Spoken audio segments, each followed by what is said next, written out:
The Estes Yankee, another one of Estes's most iconic rockets that's been around for what seems like forever.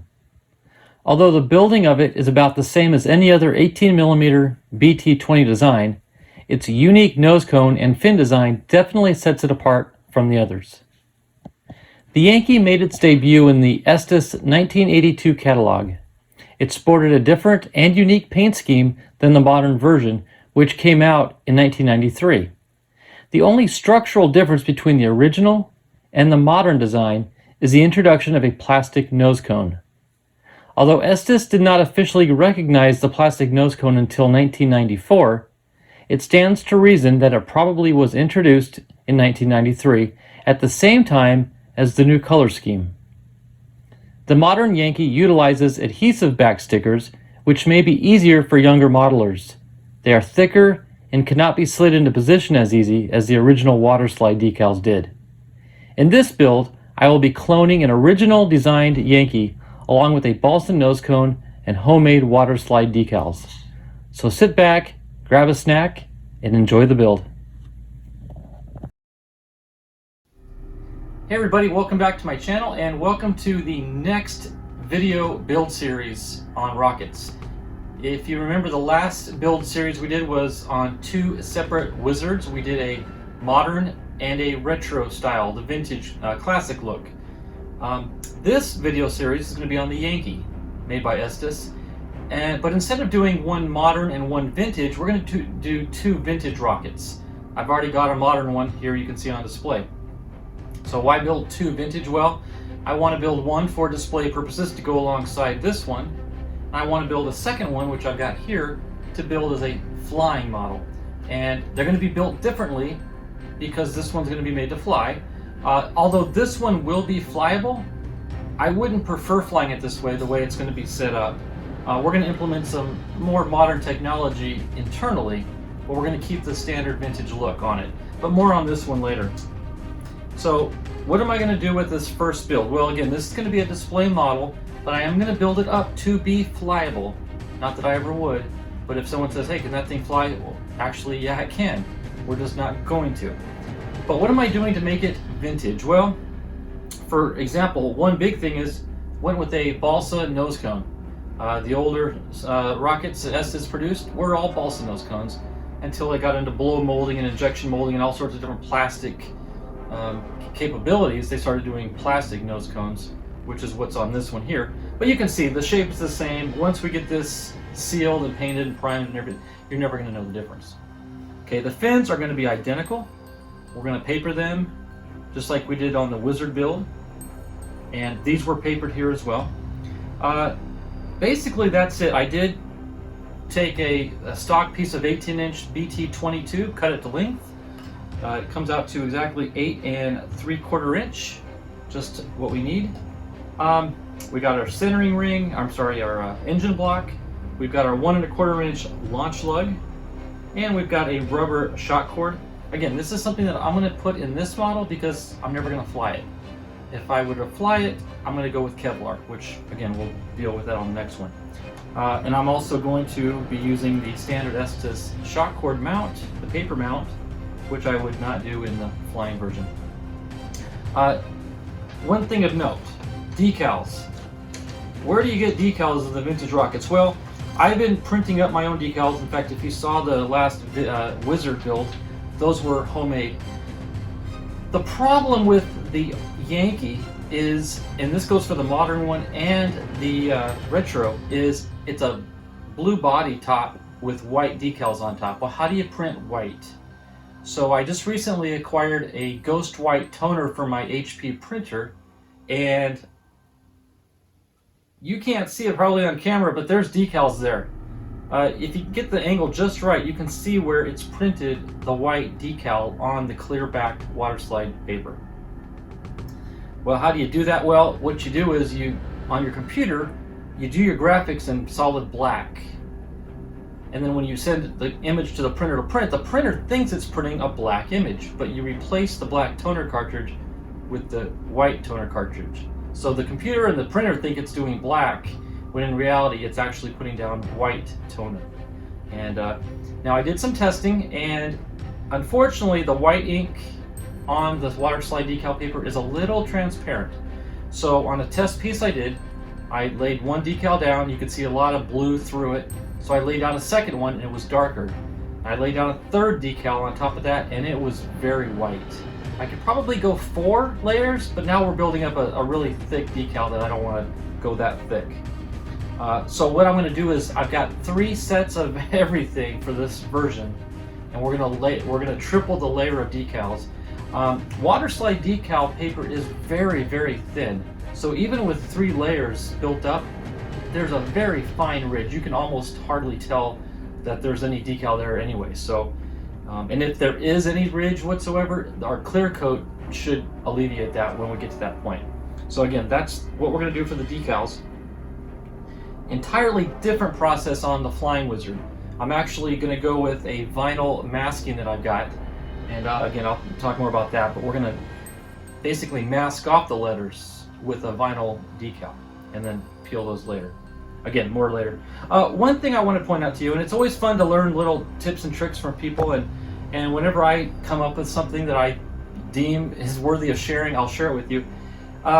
This is a standard engine spacer. If you've built any Wizards or Vikings or Yankees, you know what this yellow tube is. It's the tube that pushes the thrust ring into the aft end of the tube, right? Well, they always tell you, typically mark 1/4 of an inch from the back of the tube, push it in until you get to that mark. Well, on occasion, and I've done this before and I'm sure you have too, it's going, and then it slips and it goes further than you anticipate going, and you've pushed that engine block way past. And if it's already picked up the glue, which it has at that point, you better have something quick to try to ram back down and try to push it back into place. But you may end up ruining both the tube and the engine block. So what have I done? I basically just ran a toothpick through the back end of the engine spacer, and I had to raise it about 1 millimeter up from that line, so when the toothpick went in, it was at that line, the 1/4 inch line, and that acts as a stopper. So when we get to where we're pushing the engine block in, you can push and it's going to stop at that toothpick. There's just no way it can go any further. Yeah, and it doesn't, you don't want to slam it in, you'll dent your cardboard too, but what it does is it does prevent you from ever going beyond that 1/4 inch mark. So just a little trick there. You may want to try that on future projects. I'm going to keep this. I basically save all my engine spacers that I get with all my kits, and I basically just use the one over and over and over again. Because down the road, you never know what you may want to do with those engine spacers. There's always projects to be done with them. So with that, let's go ahead and clear the bench off, and let's start working on the Yankee. Okay, the first thing we're going to go ahead and do is glue up the engine block into the body tube. That way we can let it start drying and curing and all that good stuff. Before we do though, I do want to put the markings that we need on the tube so we'll know where to glue our fins. So what I like to do is I look at both ends of the tube, and the end that is the smoothest, cleanest cut, in best shape, I like to use that for the nose portion, because that's the part you're going to see more often. And this side looks maybe a little more scuffed up than the other side, so I'm going to use this, even though it's still in great shape. I'm going to use this as the base. Now here I've got my Estes fin marking guide, and you just simply set your tube on there, take a pencil, and you mark at each of the notches at the appropriate place. So this is a 3-fin design, so I've got one mark here. Okay. 120 degrees over is the next one. Another 120 degrees. Okay, and you'll notice between 2 of the 120 marks is a centered line, and we can use that as our location for our launch lug. So we can use that for our launch lug. Okay, I got those marked, and I'm going to mark LL for launch lug on that one. Okay. Then we take our Estes, and this is one of the best tools they ever made. The marking guide,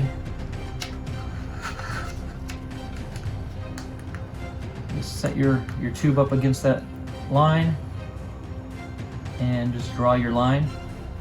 I'm going to draw it kind of heavy because we're going to end up sanding this, and if I can alleviate having to remark it, that would be great. So I'm going to go ahead and make these a little darker than you may think.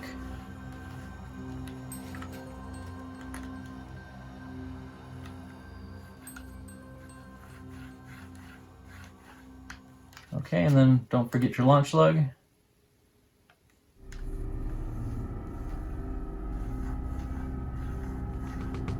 Okay. Well, I apologize. I didn't realize that my camera unexpectedly shut off on me while I was filming that last segment. So it missed what I was actually doing on camera. But let me just show you what I've done to get you caught up to speed.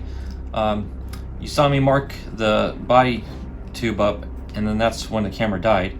But I did take the engine block and I inserted it up into the body tube using a Q-tip and wood glue. And then I just simply, using my little device here, pushed it all the way in until the toothpicks stopped the spacer, and then immediately pulled it right back out, and it's perfectly spaced. So I got that done. And I also got the shock cord mount glued up. I took the trifold mount, laid up some wood glue in there, and sandwiched the shock cord in between. And then I took this out and tightened it inside a vise to flatten it as best as I could. So it's pretty flat. It's not bulky. It's not gonna, you know, hinge on anything coming out of the tube. Even though I'm probably not gonna fly this rocket anyway, I still want to, you know, do the best I can. So shock cord mount is done. Engine block is up in the body tube, and now we can start with the papering of the fins.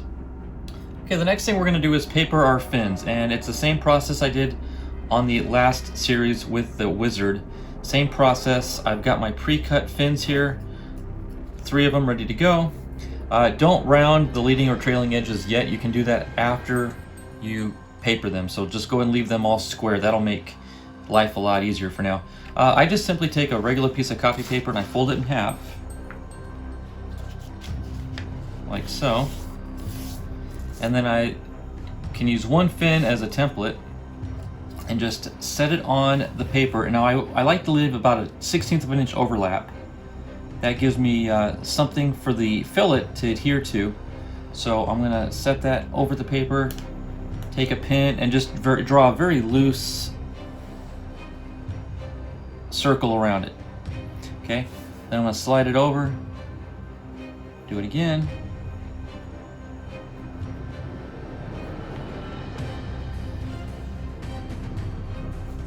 and one more time.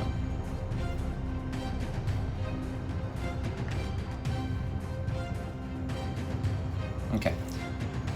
Now the reason I fold the paper in half is because once I cut this out, I'll actually have 2 of each side. So I'm just going to take some scissors, do a very rough cut. You know, you don't have to be exact at all. You just want to make sure you've got enough paper to cover the entire surface of the fin. That's really all we're aiming for.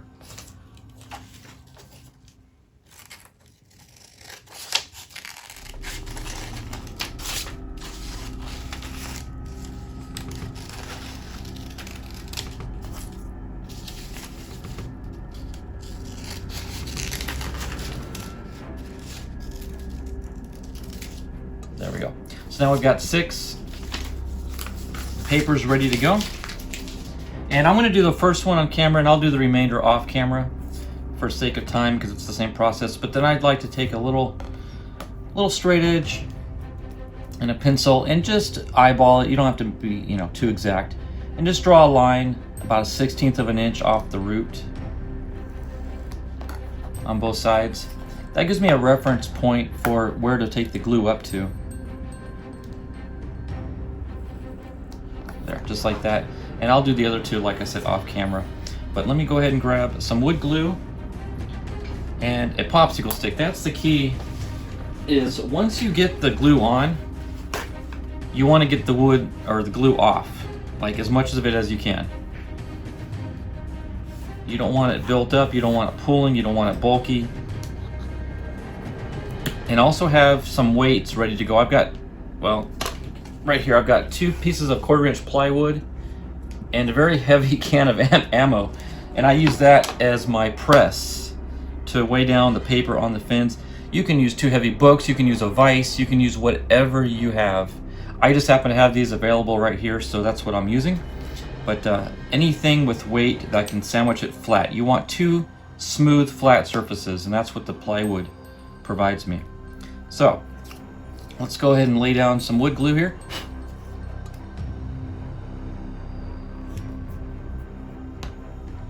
Okay, and like I said, just take it up to that line initially.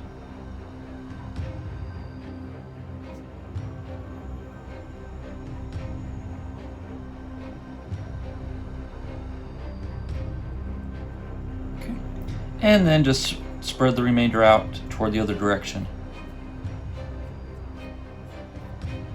Like so. Okay, now we've got full coverage. Now we want to draw all that off and remove as much as we possibly can. So let me try to scrape here away from the line, and it'll take, you know, multiple passes.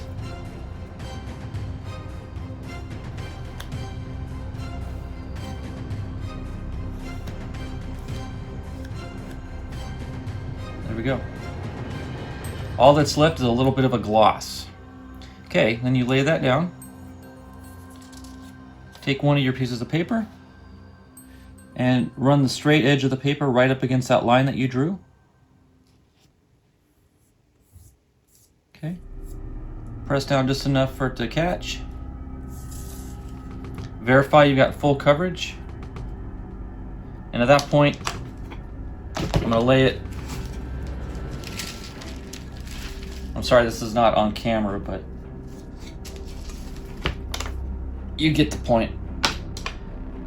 All right, now I can start with the other 2 and just add to it. Now, one thing you want to keep in mind is when you press the glued paper on, you want to make sure you have some wax paper above and below the fin. That way any glue that might ooze out won't stick to the surface that you're using to flatten it with. So wax paper is a very important tool there. All right, so like I said, I'm going to do the remainder of these off camera, and we'll come right back when I'm done. Okay, several hours have now passed, and I've pulled the fins out of the press, and now I did trim the one side before I glued the second side on. So now that I've pulled all 3 out and they're dry, I just simply need to cut the excess paper off, and using the actual balsa kind of as a guide, just kind of run your knife along that.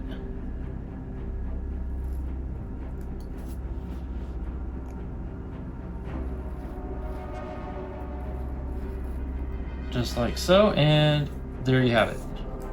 One completed fin. And again, these will be rounded before I primer and actually start painting them, but for the most part we're done now. Well, with one exception, I still need to seal the edges with the thin CA glue, which I've got next to me here in the bottle. And let me just go ahead and get all 3 of these trimmed, and then I'll do one sealing for you to show you how that's done.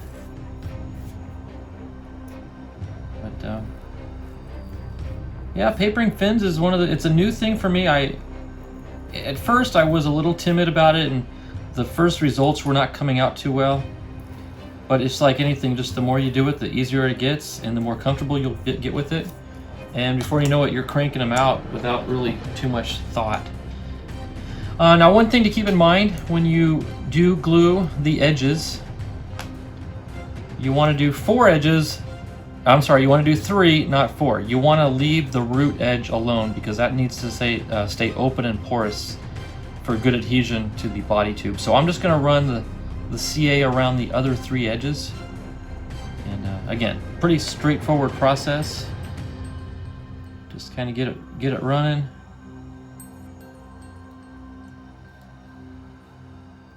And let it soak in. And you'll notice a little discoloration on some areas where it might seep into the paper.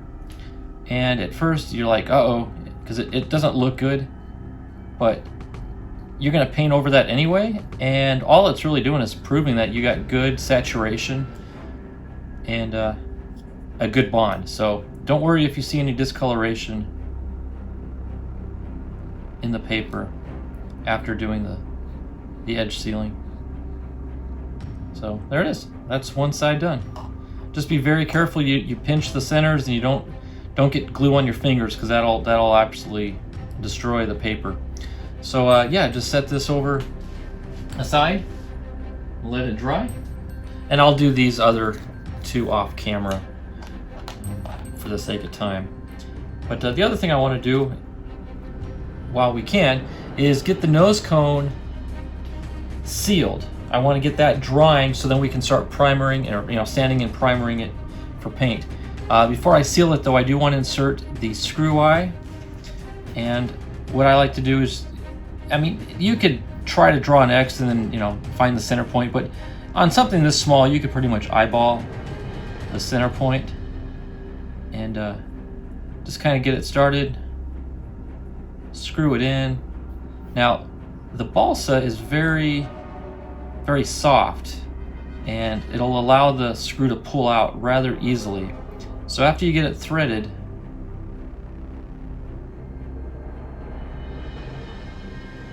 I'm going to take care of those threads. Just take some thin CA and allow it to wick into that hole.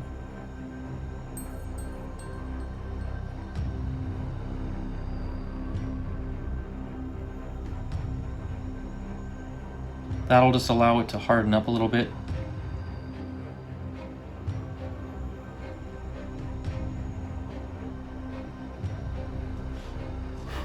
Okay. And I'm going to let that sit, and when I do the final gluing, I'm going to use wood glue, because as you screw the wood glue, or the screw in with the wood glue around it, it'll kind of form a natural fillet as well. So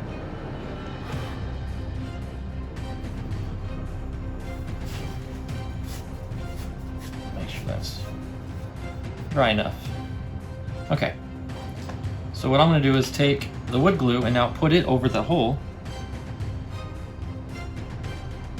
like so, and as the screw goes in, it'll pull the wood glue down into the threads with it, and you can already feel it's going in tighter because we've hardened the wood, which is good. That's a good thing to have.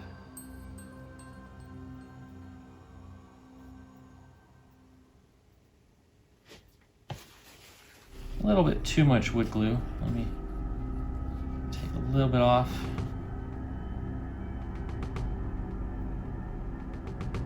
Okay. There we go. And you can see it's got like a little natural fillet around it too. So I'm going to let that set for a second.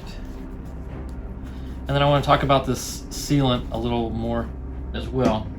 So I use, and there's a number of brands and different substances to work with, but I use the Minwax sanding sealer, and what I like about it, excuse me one second while I get something. What I like about it is, with this I can literally just dunk the whole nose cone in and be done. If you had something too large or too long, you could paint it on with the foam brush or whatever to apply it. But in something this simple, I just dump it in. So I'm going to do that right now. And I do 2 coats. What I do is I'll dunk this in, take it out, and just let it drip dry. A little bit will drip out, and that's fine. And then once it dries, I'll sand it with some 500 grit sandpaper, just to smooth it out a little bit more, and then I'll dump it a second time after it's all dry, and then I'll sand that again with 500, and by that point it should be ready to take on a coat of primer. In past instances, that's really all it took. So okay, I've got it clamped on. I'm just going to dunk it in.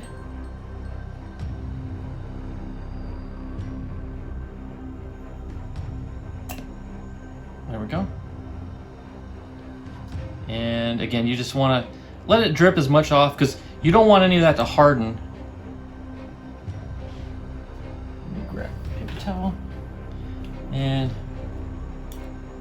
yeah, you just sort of like dab it, and then to just set it to dry. But you definitely want it to dry vertically, so you don't get, you know, any runs or anything on the side of the cone. So I'm just going to set this up to dry, and then yeah, we'll come back to it. Okay, now we've got all 3 fins out of the press, cut, trimmed, sealed, and off camera I did go in and sand all 3 sides again just to break up that thickness from the CA glue. But I can tell we've got a really good bond with the paper and the glue all around the 3 edges. So I went ahead and did all 3 the same way. Really the next step is to round the leading edge, and the instructions actually call for rounding off the trailing edge as well. So I'm going to put a full round on the leading edge and a little bit of a roundness on the trailing. Again, that's for performance, and this rocket's probably not ever going to fly, but I still want to, you know, keep it true to the original design. So I'm going to sand a rounded leading and trailing edge, and what I'm going to do is go ahead and glue this onto the body tube, and while one is setting up, I can start sanding the next fin, and by the time it's ready, this should be set up well enough. So anyway, kind of like an assembly line process. So with that, I'm going to go ahead and I'll just do the first one on camera, but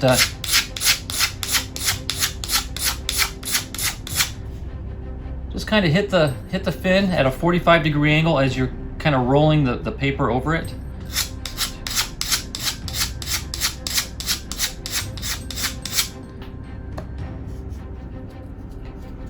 And the paper will stay, whatever you do, don't pull back, because that could lift the paper. Always push the paper forward onto the wood.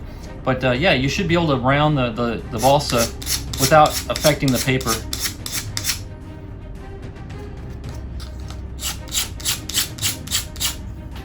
Okay.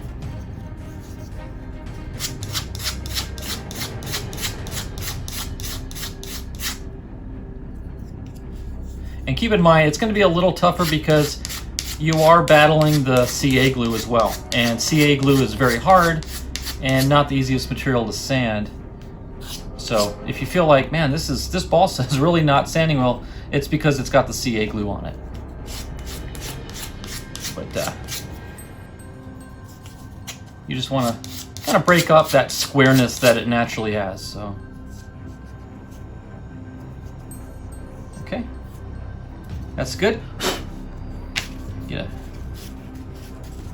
paper towel, just kind of dust it off. Now, gluing onto the body. I did this last build on my Wizard, and it seemed to work out really well. It's really difficult to align the root edge directly on top of the line, because you can see the line in the front, but it's really hard to see the line at the back where you're putting it. So what I'm going to do is I'm going to shift everything over to the right and line the fin up on the right side of the line. That way I can maintain visual of the line and know that the fin is directly parallel with it. So, and you know, make sure you do that on one, you got to do it on all the other 2 as well. And then also when it comes to the launchla, you're going to have to offset it just a little bit to the right as well to keep it in between the 2 fins. So with that, I'm going to go ahead and lay down. Just make sure we got a good clean edge. Okay. Just run a bead of glue down the root edge of the fin. Use my finger to kind of spread it. Always have a paper towel to wipe excess glue with.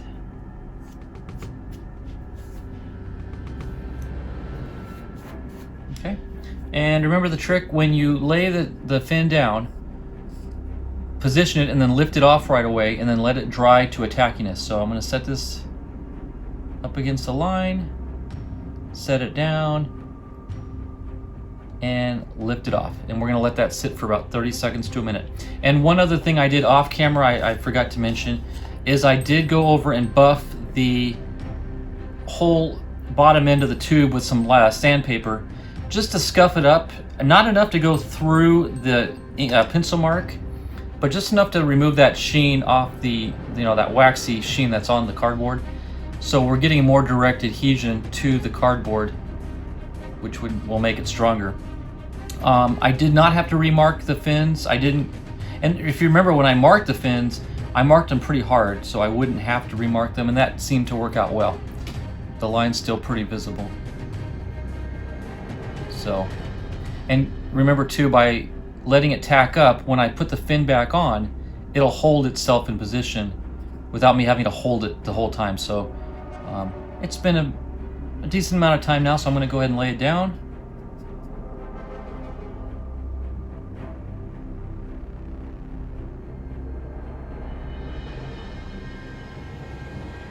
Like so. And see, it's holding itself. Look from behind, make sure everything looks aligned and perpendicular. You don't want the fin leaning one way or the other. So, I'm not sure if the camera can pick that angle up or not, but it is perpendicular to the tube. Looks good.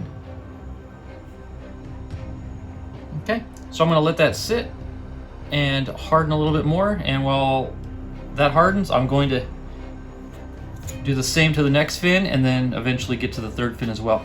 So I will come back once I finish getting all 3 fins glued onto the tube. And the next step after that will be applying our fillets. Okay, the fins are all dried after being glued on. And in addition to that, I went ahead and masked off all the areas around the fins so we can apply our epoxy fillets. Now, as I've mentioned before, I like to use rock epoxy because it's so thick that you can lay it on, rotate the rocket, lay the next side on, rotate it, and it doesn't drip, it doesn't run, it holds its shape due to its thickness. So you can get all 3 fins done at one time, which is really, really time saving. The other thing I want to point out too is I do not put masking tape on the fins because I don't want to risk when I peel the masking tape off that I'm going to peel paper off with it. So that's just something I go ahead and alleviate. It's never been an issue, and then you can always, I always have Q-tips and alcohol spray on hand so I can wipe off any excess or anything like that. So we should be good to go. I've got all the tape down. I've got the epoxy pre-mixed. So really all we need to do is go ahead and lay them down. I'll do one side and then just show you how I do it, and then I'll do the other 2 sides off camera. I like to keep one clean popsicle stick with one perfectly rounded edge on it, and that's going to be the one that I drag the fillet line across with. So I can use the mixing stick to apply the epoxy, but I'll use that smooth one to remove it. So simply just going to take some, and if you're going to err on side of excess, put it on the masking tape side. That way you're not going to mess up your fin too badly. You want to kind of push it into the crack to get full coverage. Okay, and roll it off, and just with one smooth swipe, you're just gonna pull it across, just like that. Okay, now we're gonna use this excess and go ahead and fill in the next fillet.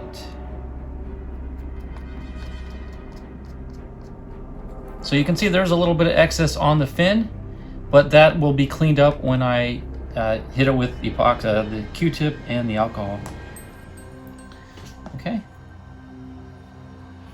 So I'm going to just take a little bit more on the mixing stick, lay it down in the groove there. Make sure we push it up into the seam.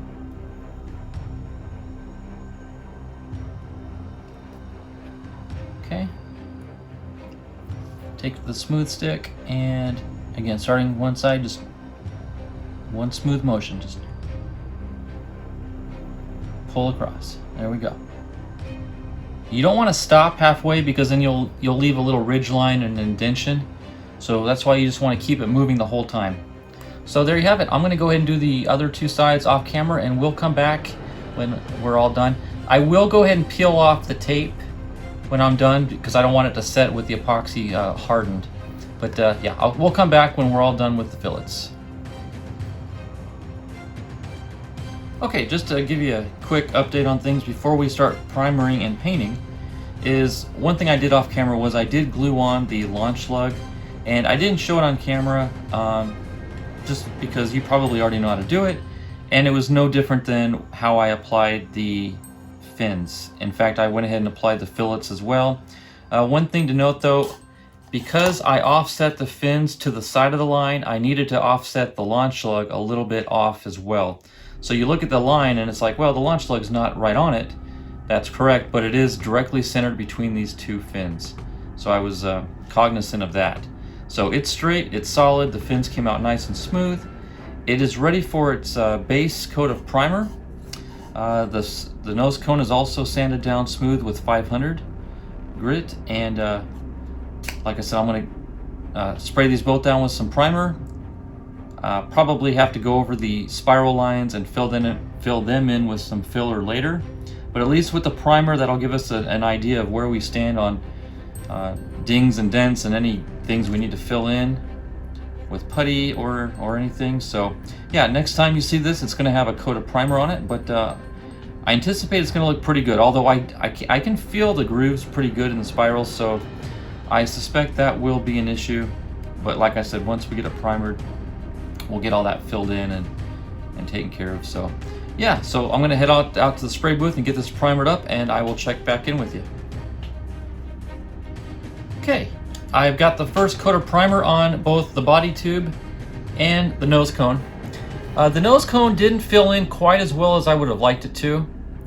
Could have taken a little bit more finer sanding before I primed it, but that's okay because we're gonna hit everything with our wood filler, and that'll hopefully fill in a lot of those little dimples.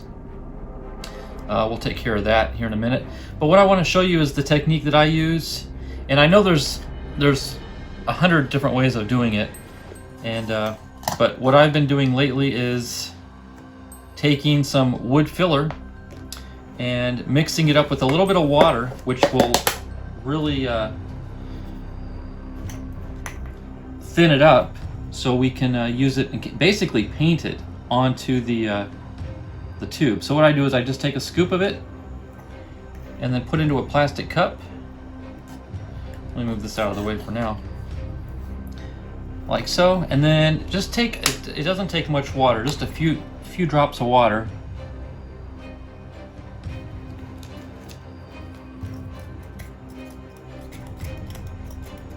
See, I probably did too much water, so I'm gonna have to add a little bit more wood filler. But what I do is I take a paintbrush and then I paint this onto these spirals in the body tube and any other little blemishes. Yeah, I'm gonna have to add a little bit more filler to thicken it up a little bit. You don't want it too runny.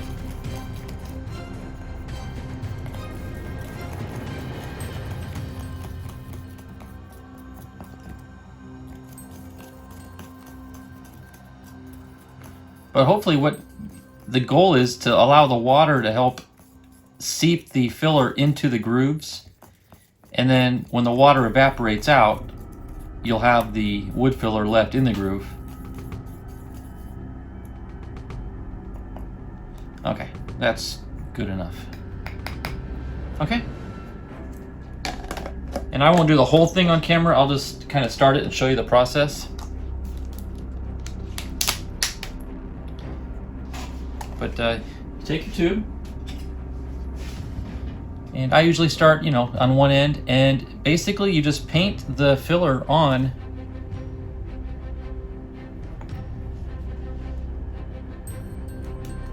like so, and just allow the water to take the filler down into the groove.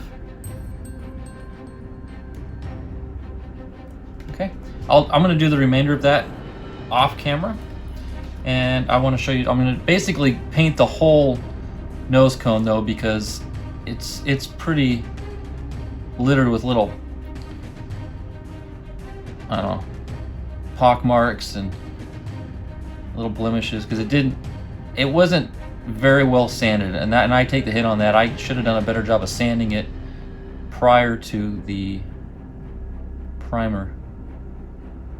So yeah, I'm just going to paint the entire surface. And this stuff sands really, really easy. So it doesn't, you know, it's not a burden to paint the whole thing and then say, oh, I got to sand the whole thing. Well, it's not that difficult to sand it. So just about done with this. Okay, so I'll hang this up to dry and give it overnight to dry, and then tomorrow I can go over a final sand. And once I get all this covered and then sanded back down flush again, I'm going to hit it with another coat of gray primer just to get down that good solid flat smooth base coat, and then we'll put another coat of primer. The third coat's actually going to be white primer, and the reason I'm going to go with the white primer is because that's going to really illuminate the colors that's going to go on top, the red and the blue. I want those colors to stand out and be brighter, so I want that white backing. So that's why I'm doing the gray first, and then I will follow it up with the white primer. So let me go ahead and finish this off camera, and we will come back when we're done. Okay, so the body tube is completely coated now. It's kind of comes out looking like a candy cane when it's all said and done. But basically I just ran along the entire spiral seam with the wood filler mixture, and then there were a couple blemishes maybe along the fillet and just some sort of, you know, certain spots that I thought maybe could use a little touch up. So I got those filled in, so we're gonna let those dry, and like I said, tomorrow we'll be able to dry sand it. And one thing I didn't point out is the reason I primer it first is because I don't want to paint, or I'm sorry, I don't want to sand into the cardboard, because then you kind of get that fiber stuff, and that's really hard to put back down, and you cannot get that wet either. So I like to put down a base coat of primer that protects the cardboard, so now I can lay down this mixture of water and wood filler and not worry about damaging the cardboard. So once, like I said, once this is dry, I can dry sand it down with some 220 very lightly until I just start to pick up some of the gray primer on the sandpaper. Then I'll know that's far enough, and just do the whole thing like that, and then give it another coat of primer, and it should lay down flat all the way around, and you won't see any more seam line. So that's the body tube. The nose cone, you've already seen it. I've got it just drying as is, and again, this will sand down so easily. This wood filler, it's very, very fine. It turns into a kind of a dusty powder when you sand it off, but really easy to work with. Really enjoy working with it. So I'm gonna let these sit overnight, and then tomorrow we'll do some sanding and some more primering.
So there's the final sanding of the filler on top of the primer coat, and I'm going to clean this up, take it out, and put another coat of gray primer on it, and hopefully we will have 0 seam lines and no more marks on the nose cone, and then it'll be ready for a wet sand and then a white coat prior to our paint.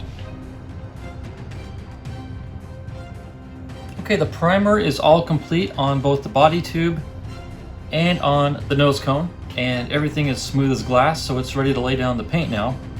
And looking at the instructions, they actually tell you if you want to mimic the face card artwork, they tell you to mask off 3 3/4 of an inch up, and that's where you draw the line between the red and the blue. Now, because I'm going to do a little bit of an overlap, I'm going to lay down the red first. It says 3 3/4 inch. I'm actually going to paint 3 7/8 up. That way, when I do my 1/8 inch overlap, then it'll get me back down to the 3 3/4 of the red. So real quick, I'm going to make a small mark using a pencil for reference. I'm going to measure 3 7/8 up from the bottom of the tube.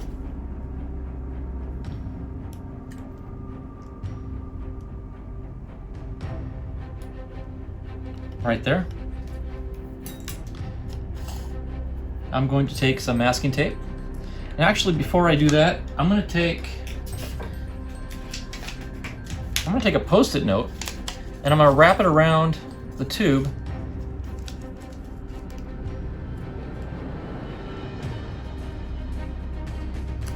Actually, tell you what I'm going to do. I'm going to tear this in half and work the other side. I'll show you what I'm doing here. So, on the bottom of the tube, I need to cut off a little bit more. This will all make sense in a second. Okay, I've got one rough edge and one clean edge. The clean edge I want facing up. I'm going to match the 2 lines there, get it even and straight, pull it tight, and seal it. Now I've got a nice, clean, straight edge on that Post-it, and now I'm going to slide it up to the mark I made, which is at the 3 7/8 mark. There we go. Right there. Now I'm going to take some masking tape, and I'm going to run the tape up against that edge. That way I know I'm going to get a nice, clean edge.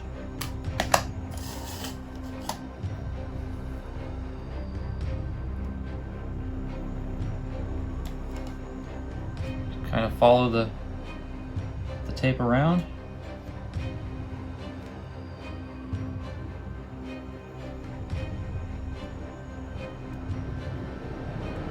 Just like so. Okay, now I can peel off the Post-it, and now I've got the line at the 3 7/8. Let me just verify that one more time. Boom, right on. So now I can go ahead and mask the rest of this off with paper and regular masking tape, and the bottom is exposed for the red paint. So I'm going to go out and do the red paint right now, and we will check back in when it is done. Okay, as you can see, we now have the red aft section of the rocket painted. It's been curing for 24 hours now. It's dry to the touch, and it's safe to mask off, because now we're going to go paint the top blue.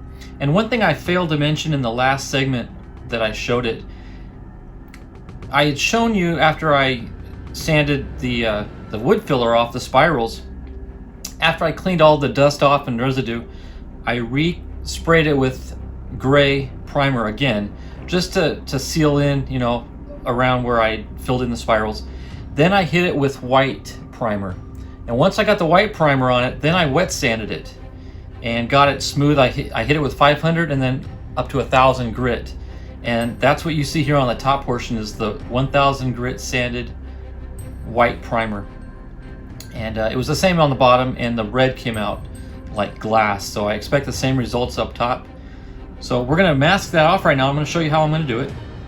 Same way I did in the when I masked off for the red. The instructions, and as well as the face card, shows that separation at the 3 3/4 inch mark.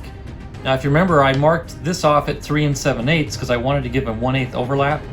So now I want to lay down the masking tape 1 inch back from our line, so we get on that 3 3/4 mark.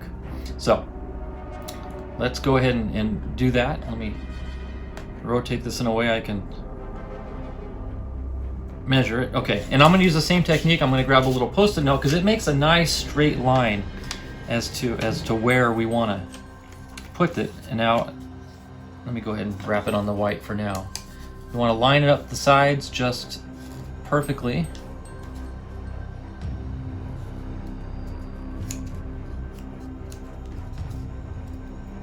There it is. No, that didn't seat just right.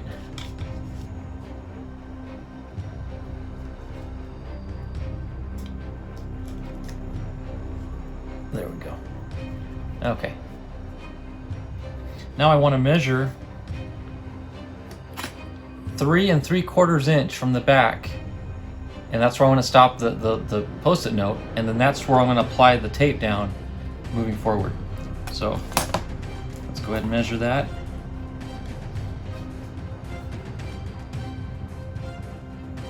It's 3 7/8. So we want to go just 1/8 of an inch up.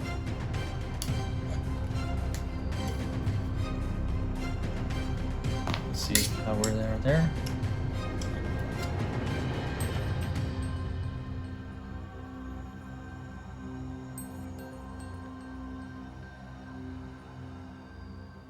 Three 3/4 right on the dot. Okay. So now we want to run our masking tape right up against that Post-it note.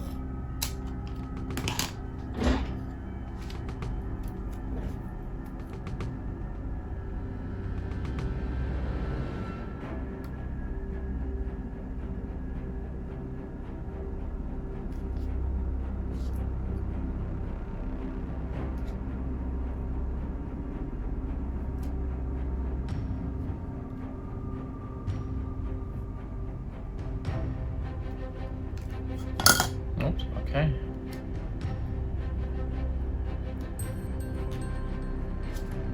There we go. And just for extra measure, let me measure one more time, make sure it's 3 3/4. Boom, perfect. All right, so now what I'm gonna do is take some masking, some thicker, regular blue painter's tape, and tape down a plastic bag over the tail section and seal it down to the Tamiya tape. That way there's no way that residue overspray can hit the red. So I'm going to do that off camera, go ahead and spray it out in the booth with blue, and we'll check back in with you when it's cured. And then we can start the decal process. Okay, as you can see, we have now gotten the rocket completely painted. The blue has been applied over the primer and a little bit of an overlap on the red. And it came out pretty good. I'm pleased with it. And now it's had plenty of time to dry and cure, so we're ready to apply the decals. And what I'm going to do is, you're probably confused, you're probably like, there's nothing on that decal. Well, it's white ink on white backing. So until I remove the decal from the paper, you're not going to see the image unless the light hits it just right for the camera, which I doubt will happen. But trust me, there's the decal on there. And if you can see the face card here, the top of the white stripe right there, I'm going to put that edge right on the edge of where the red and the blue meet. That will give us clearance between the stripe and the launch lug, just barely, but we'll be able to squeeze the whole decal in just under the launch lug. But just in case, I went ahead and did a little bit of a cutout on either side, so where the two meet will be right at the launch lug. So we're going to get that on, and then I am going to have to do some measurements when it comes to the stars on the fins. I want to measure up from the base to get the right dimension on that, but we'll do that here in a minute. But yeah, oh, I also got the nose cone painted, so you can see it matches the blue upper body. So with that, we are ready to apply our first decal. Now, one thing I'm gonna have to mention also is in testing the white ink decals that I've printed, they come out pretty transparent. So in order to get good dark white decal on this paint, I'm gonna have to triple the layers of decals. In other words, I'm gonna lay this decal down, let it dry, lay a second decal over the top of it to darken up that white, and then a third decal on top of that. So I'm basically gonna triple layer my decals. And in testing, that's not an issue. It doesn't leave much of a ridge on the sides because this paper is so thin.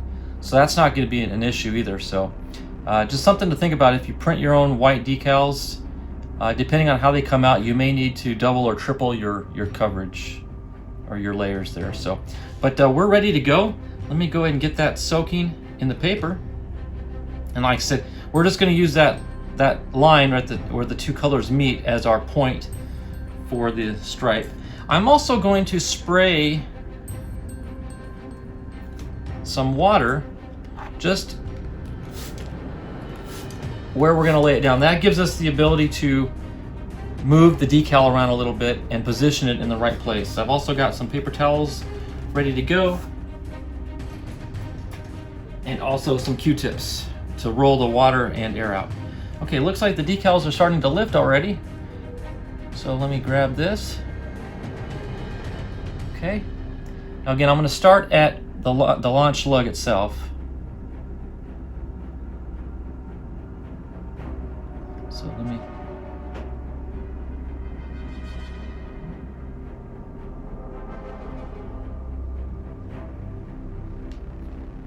let that fall.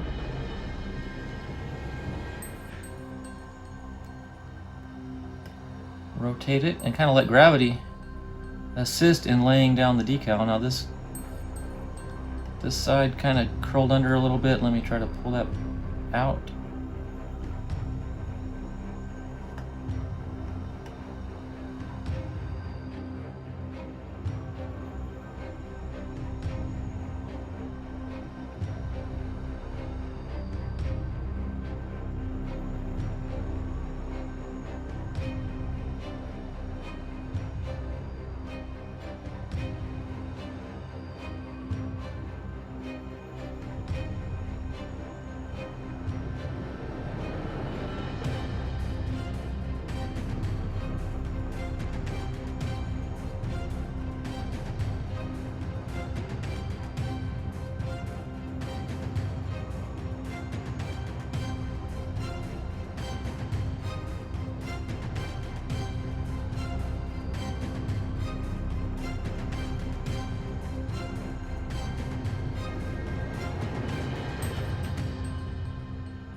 Okay. After a long struggle, I was able to get it on. Now, lesson learned, what I've learned is on the next wrap that I do, I'm not going to peel the whole decal off. I'm going to keep it on the paper and just work a little bit at a time. By removing the whole decal off the paper, left too much paper just to flap around and to get flimsy on me. So I'm going to keep it on the backing as long as I can as I wrap it around. But we got it on good, finally. So I'm going to let that set up and dry very good before I even attempt to put the second layer on. But now I'm going to go ahead and hit these fins with the stars. Now that is going to require some measurement. So let me dry off some of this water. Okay. So I want to measure from the bottom of the fin to the point of a star there, and that is going to give us, looks like 9 millimeters. Yeah, 9 millimeters. So if I take 9 times 9 times 1.57, which is our multiplier, gives us 14.1. So I'm just going to stick with 14 millimeters from the bottom of the fin. So yeah, and that even looks dimensionally correct. So I'm going to get one star on, position it with the ruler, and then I'll squeegee the water out. So, okay. Let me grab one of the stars.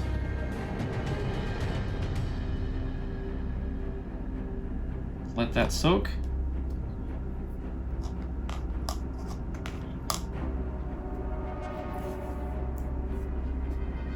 This paper comes off very quickly off the backing. Now, one thing to note, the star is pointing down, so I want to make sure one of the points is pointing directly down to the end of the fin. So slide that off.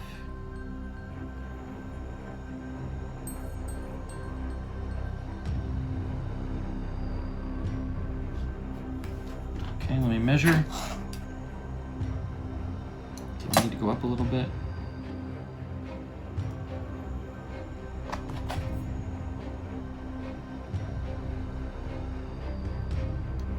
Just a skosh more.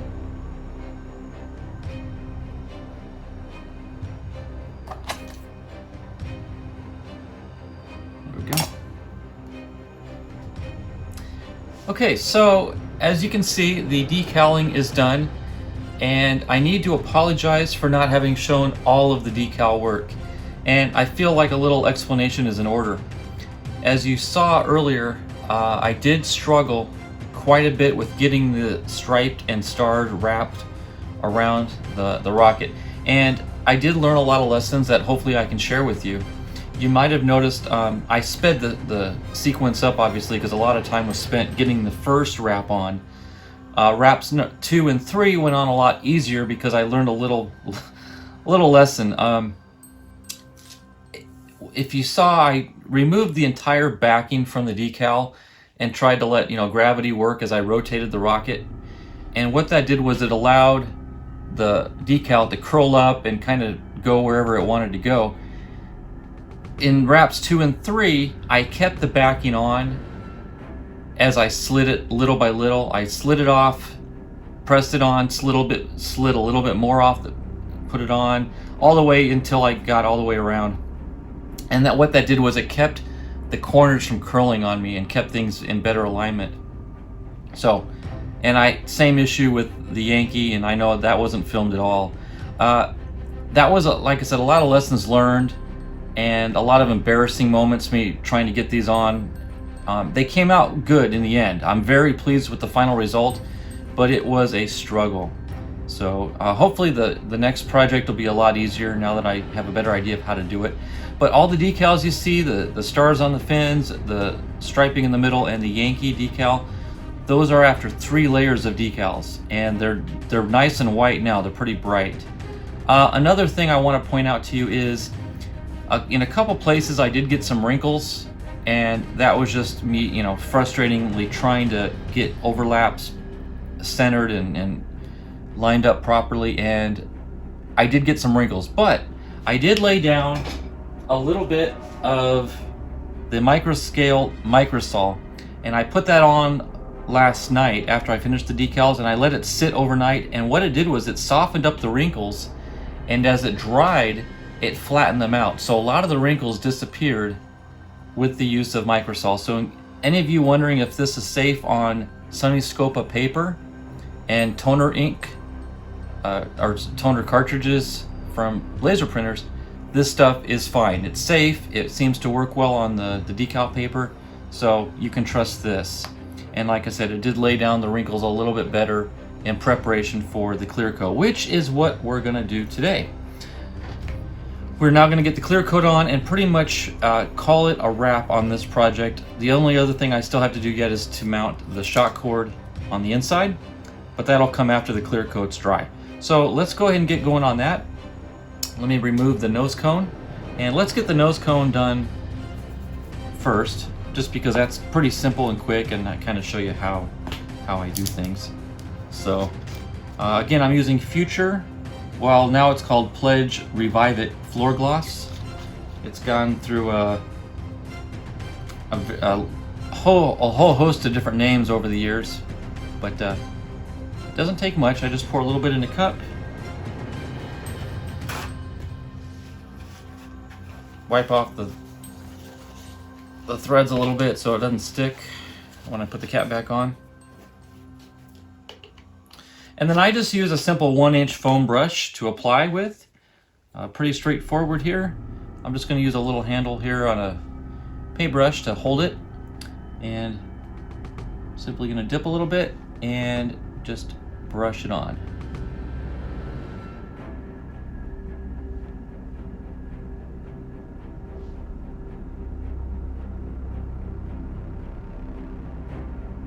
Doesn't take much.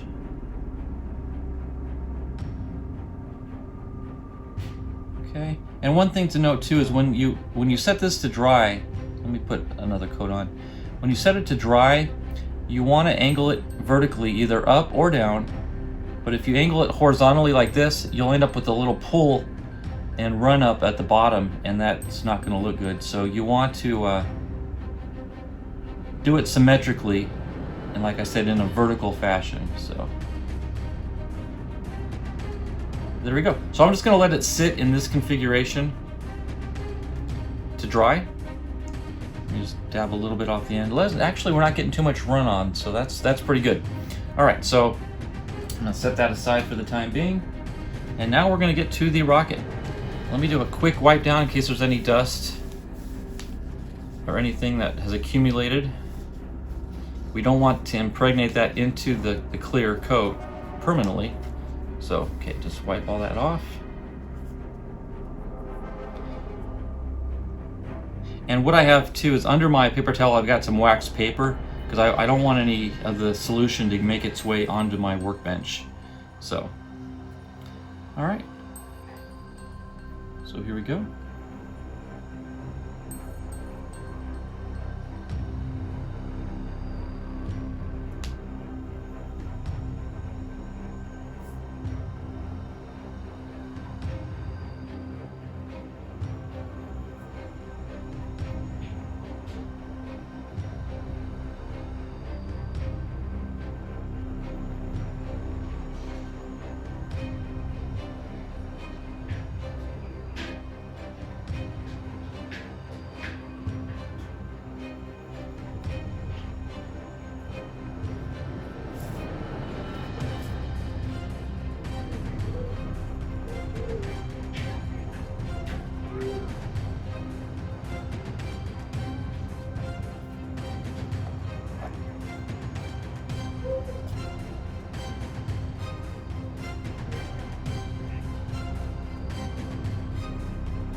Okay, now we're just going to leave that to dry. It takes about 30 to 45 minutes to dry, but I'm going to give it a good hour to an hour and a half before I even attempt to touch it or try to move it. So again, this is the hardest part of modeling, is patience, just learning to wait while either glue or paint dries, and here we are. So I'm gonna let this sit for a while, and then we'll come back, glue in our shock cord, and this project will be done. Okay, just to get you up to speed here, we have finished all the decals, all the painting, and the clear coat is now dry. It's been sitting most of the day now, and again, it's dry, it's easy, it's good to touch, it's cured. So literally all we need to do now is glue in our shock cord mount and attach it to our nose cone, and this project is done. So let's go ahead and get started on that, and just want to thank everybody for watching. If you've made it this far in the video, then you've seen pretty much the whole build, and I do appreciate that. Let me know what you think. I'm curious if you guys have any suggestions or things I could improve upon on the next one. Just let me know. So, pretty straightforward process on this. I'm going to just smear some wood glue all along the back side of the mount. Do it over a paper towel, that way you can wipe your finger clean. You definitely don't want to spread the glue onto your new rocket paint job. Okay, and then I'm going to take the rocket, I'm going to slightly curl that in. Again, keep your fingers clean as best as possible.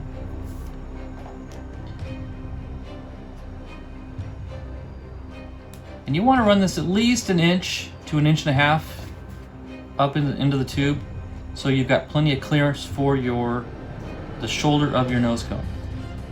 Okay, that's good. And then you can just press your little finger, and you can apply your opposite hand to support the tube. Okay, looks good. It's glued up against the inside of the body tube there. We're gonna let that dry, and while we do, we can go ahead and tie the knot onto our nose cone.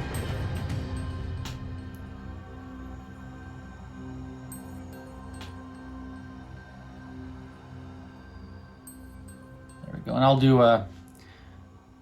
go ahead and do 2 knots, 2 half hitches they call it.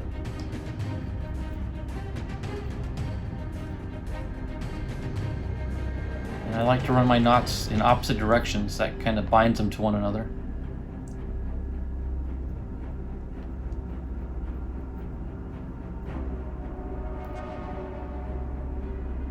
There we go. And then one thing you want to do is you want to trim your shock cord just shy of it being able to reach the shoulder, because right now you can push this down into the tube and that's going to bind up on the side.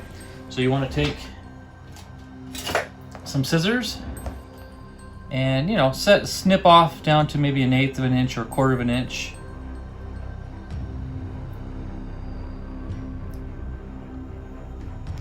Just like so. That way there's no way it can bind up on the side. And it doesn't hurt to take just maybe a dab of wood glue. Not much, just a small little dab. And with your fingers kind of work it into the knot, work it around the knot, and that'll help prevent it from ever slipping undone. Okay, so we're gonna let that dry before we ever try to put it back down into the tube, because we don't want to glue anything prematurely.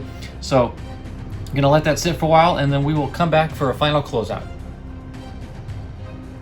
So there you have it. We have concluded the building of the vintage Yankee, and I wanted to set the two side by side here. This is the modern version, and of course the original. And again, the rockets themselves are identical to one another, other than this has a plastic nose cone, but they look the same physically.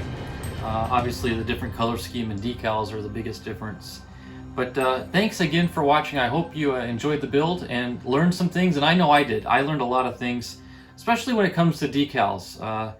This was one of my earlier attempts at homemade decals, and when you're dealing with white decals, you're entering a whole different realm of decals. But that was a fun lesson to learn, and how to work it and maneuver with it. Very interesting. I want to give you a heads up. The next build we're going to do in the series is another Yankee, and it's going to mimic the vintage style. However, this one is going to be made for flying, and I'm going to be implementing a baffle for to keep the ejection charge from getting to the parachute. And I'm also going to be running a plastic nose cone, just a little more durability up on that end. And most unique to it is I'm going to install an engine hook. That way we prevent any, possibility of the motor blowing out backwards instead of pushing the parachute out front. So again, it's going to look just like this, but it's going to be flyable. And so that's the next thing on our project list. So again, thanks for watching. Hope you enjoyed the build. Please like, comment, and subscribe. Let me know what you think. Which is your favorite? Do you like the original or do you like the modern one? And especially now that Estes has just canceled the Yankee, I should say discontinued it from their catalog, it'll be interesting to see what the demand is for the Yankee kits. So that'll be fun to watch in the near future. So again, thanks for watching. God bless you all, and we'll see you on the next one.